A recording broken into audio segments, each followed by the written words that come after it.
Hi, everybody. This is Sarah May, and this is Help Me Be Me, and this is an episode about ways to grow your confidence and self-love. In other words, it's an episode about fostering the relationship that you have with yourself.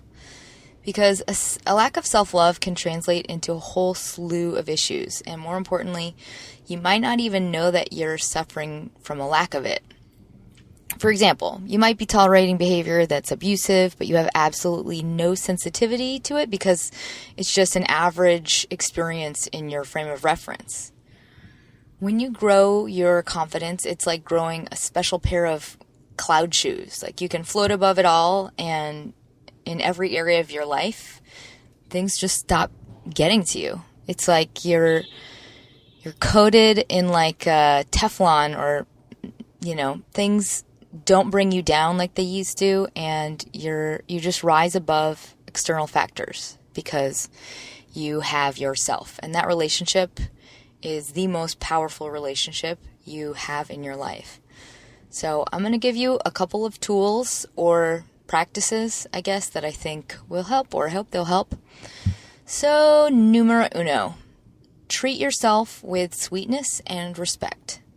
For example, if imagine you're taking yourself on a first date, and just treat yourself that well all the time.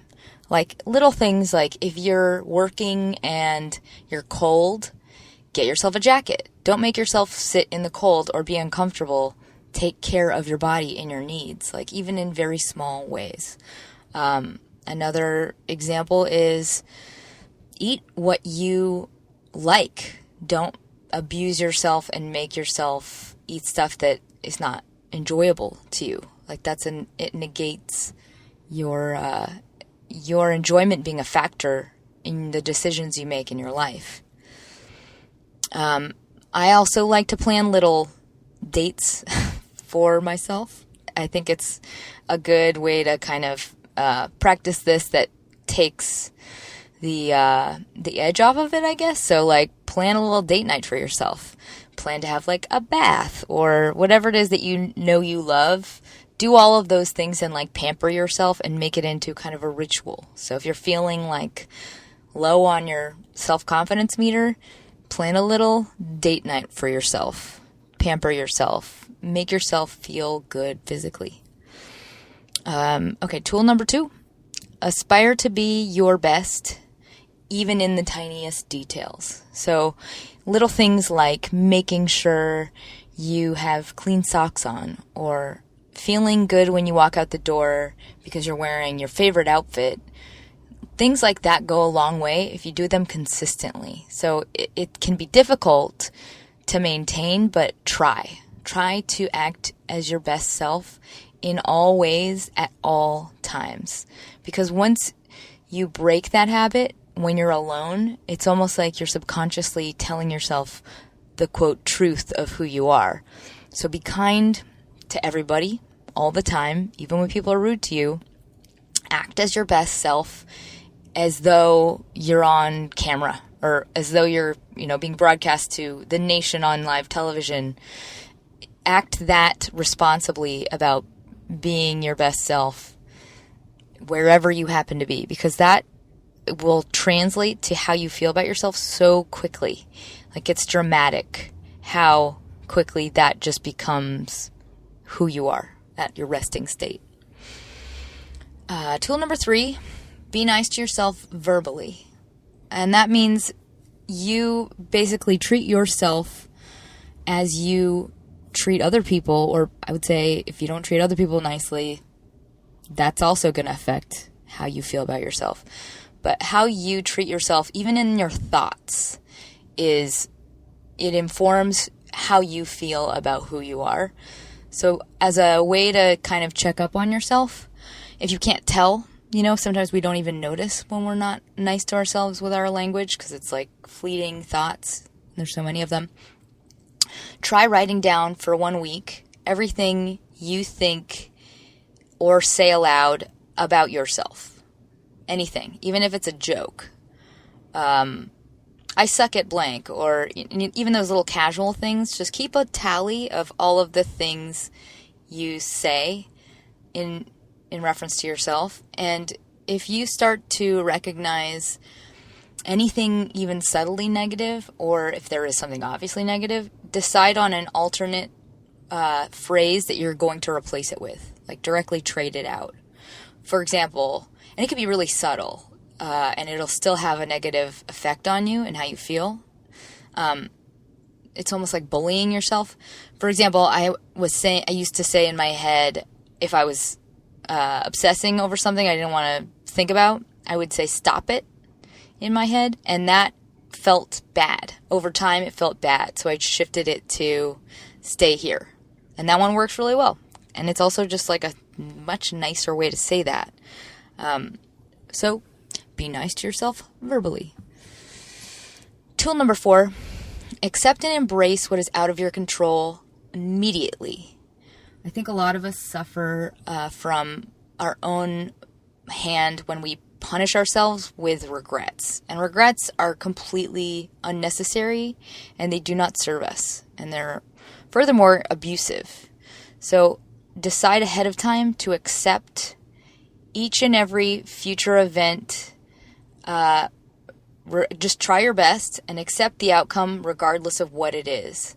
So let go of what is out of your control. You can choose ahead of time. You can just write it to yourself. Say literally, I choose to let things go and just try my best. So regardless of the outcome, forgive yourself. And any failure, quote unquote, that you experience, you can decide ahead of time, I'm going to treat that failure as such a valuable lesson, and I'm going to be grateful for it.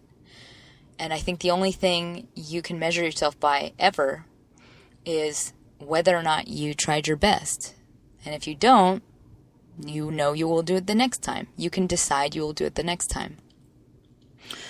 Number 5 is be kind to yourself physically and stay in your body. I think a lot of the time, if you suffer from a lack of confidence or a lack of self-love, you often will lose track of how connected you are to your actual body, because there's so many toxic or painful feelings in your body. It's not fun to be in it. So you'll detach from it by either mentally investing in someone else and their feelings, like obsessing about how somebody else is feeling, what they're thinking. I know a lot of people do this when it comes to relationships that cause them to feel vulnerable or shine a spotlight on them and their feelings. It's such an uncomfortable feeling, so we tend to want to just jump out of our bodies and just be obsessed with what is going on in somebody else's body. And that's just not going to serve you well. Although it's a very loving and attractive trait in people. I mean, it's attractive if you are so invested in somebody that you care about everything that's going on with them. But at the end of the day, all you're doing is disconnecting from an ability to become your best self. Because in order to become your best self, you really have to foster this intimate and trusting relationship that you have with yourself. So ways to know if you are potentially separate from your body. If you are doing things like over-exercising or pushing your body and almost treating it like a tool or like a separate thing, if you refer to your body as something separate from you in any shape or form, that's a kind of a warning sign that you're avoiding some pain that's inside of your body. You want to really try and listen to it and be sensitive to it and treat it with as though it is just you. It is you. There's no separation. So listen to what it's saying and what it needs. Tune in as often as possible. Try and hear what it's saying to you. And if you've been separated from your body for a long time, it'll be really hard to rebuild that. It'll just take a little bit of effort. It's not really hard. It just takes some actual manual reconnecting, I guess I would say. So things like meditation or breathing exercises. I recommend yoga. Basically efforting to take care of yourself, soothe yourself, listen to what your body needs.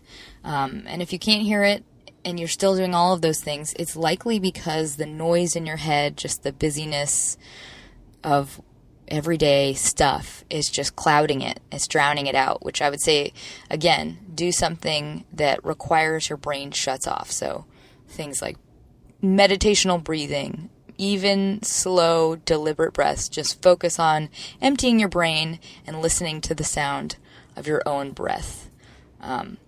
Your body will tell you everything you need to know about how you feel if you just tune into it and listen to it and respect it, what it's saying. Anyway, number 6, better yourself in a atypically you kind of way. So like in any direction, just because you're curious about it.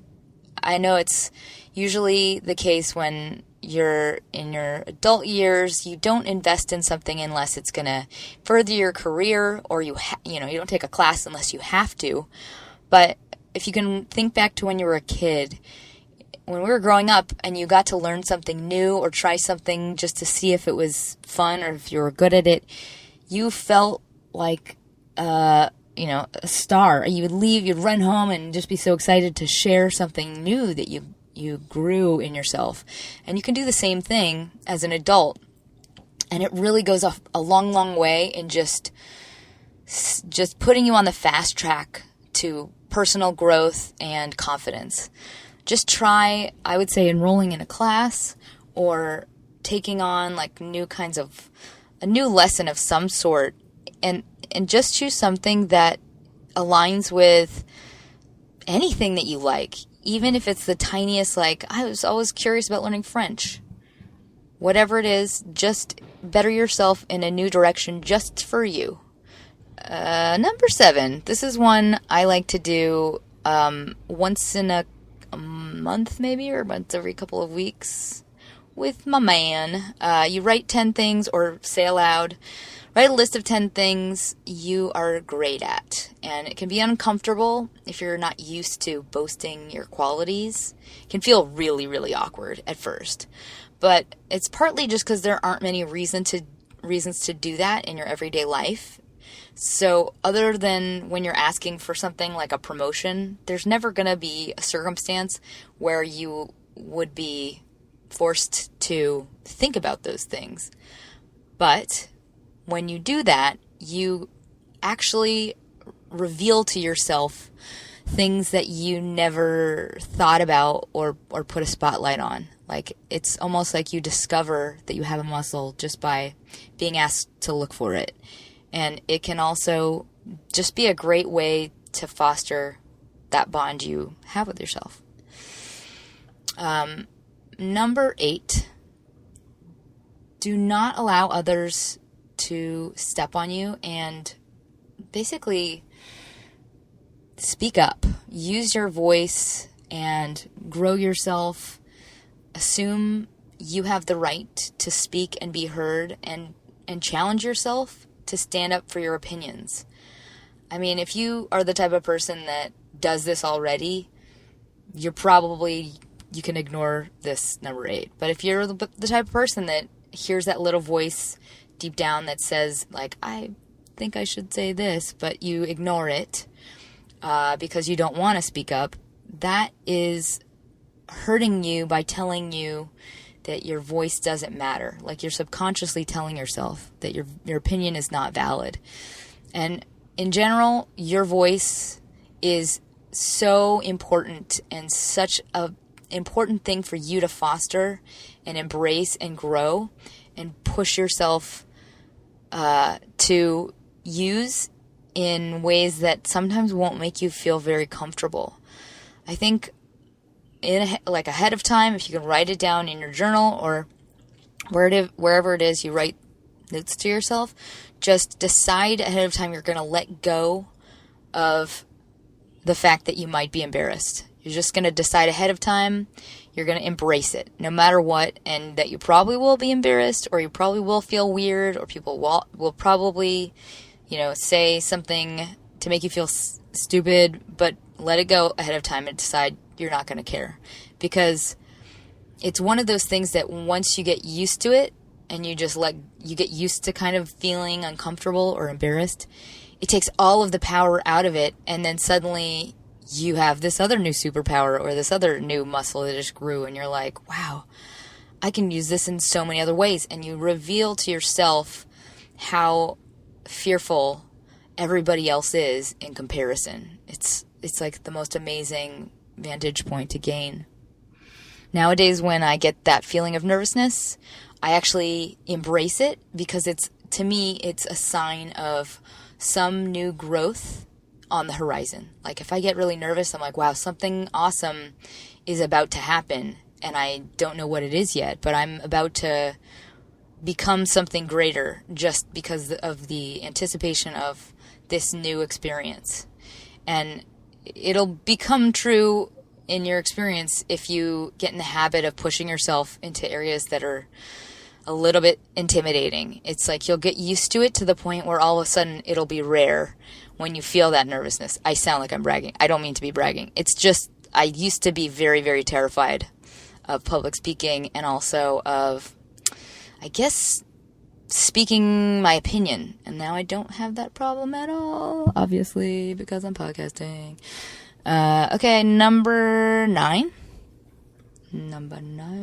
Let your happiness be a deciding factor.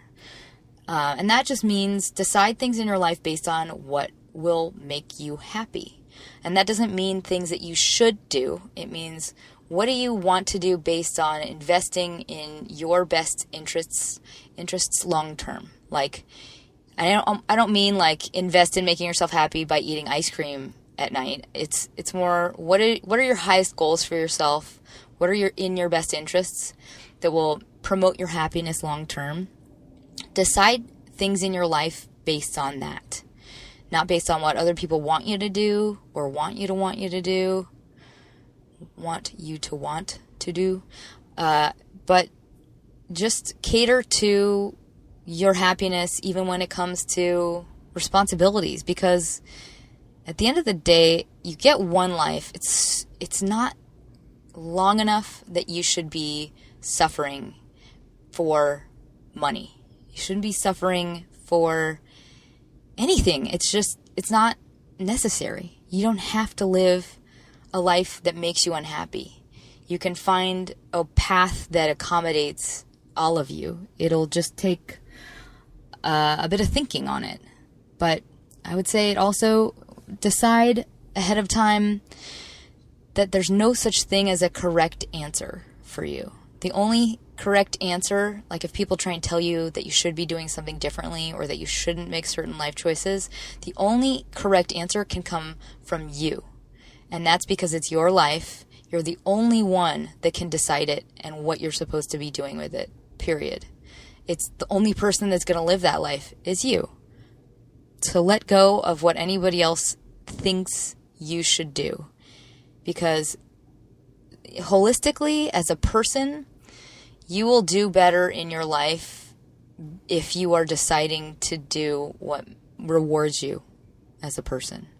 And it'll translate to just how you treat others, how you live in every other facet. Which brings me to number 10, my last tool. Write to yourself about who you decide to be. In other words, journal daily and build that trust and that bond with yourself.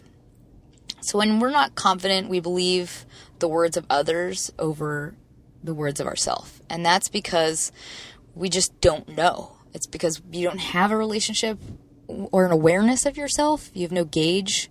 You don't know yourself. So when somebody says something about you, and maybe it's something negative, you'll be like, when it stings, you'll be questioning, wait, is that true? Did I do that on purpose? Am I a bad person? Really? Was that a lot? Like, there are all these, when people call into question your moral values and you question the validity, it's likely a sign you do not have a strong bond with yourself.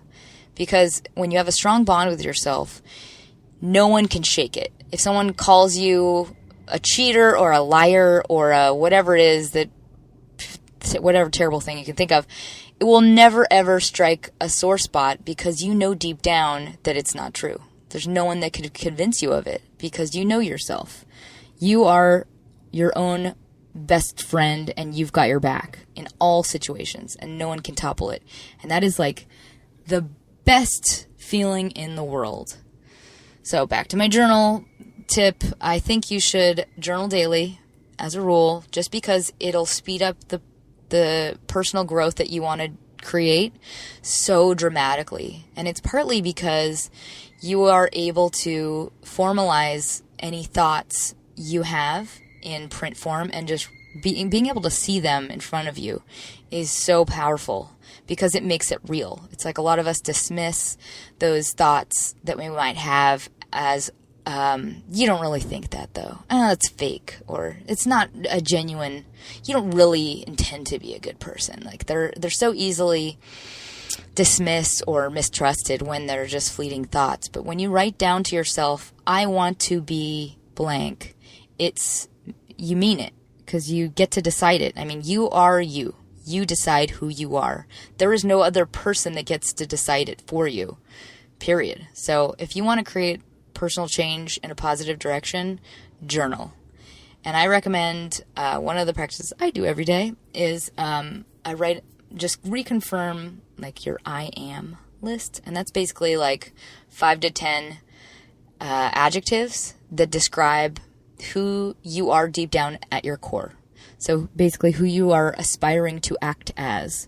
And that means, and if you want to be these things, it doesn't mean you are not these things. It just means you are not completely in touch with owning those things yet. I know that sounds abstract. What I'm saying basically is like, so my I am list of adjectives that I write every day to myself. I am happy, loving, empowered, radiant, inspired. My last one is a beam of light, because that's how I want to be. But whatever those adjectives are, you write them every day to yourself, and it's just like to remind yourself who you are deciding to be. And that is like a decision, meaning you've made that decision. Now you're just reminding yourself to act in accordance with that decision. It's easy to forget because it's easy to get sucked into just the daily crap, the daily like worry or the communal crap. I feel like there's a lot of people that are on the right track when they're able to separate from their environment, but then as soon as they get sucked into other people's drama or just the environments that create drama, you break down, your brain forgets who you are because you've gone back into a pattern. So if you can reaffirm every day to yourself, you can actually speed along your growth and your ability to maintain those things as a true description of who you are.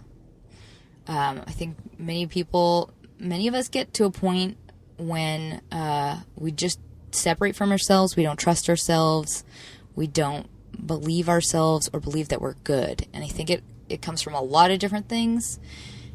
Usually it's tied to feeling a lot of pain inside, and we just don't want to look at it and we don't want to deal with it. So we'll end up focusing on other people, or we'll end up separating from our bodies with numbing, self-soothing tactics, or if you have low self-worth that's created by somebody else and their influence on your life, that can make you just separate from your body and not want to be in it at all because it's been basically broken down to nothing.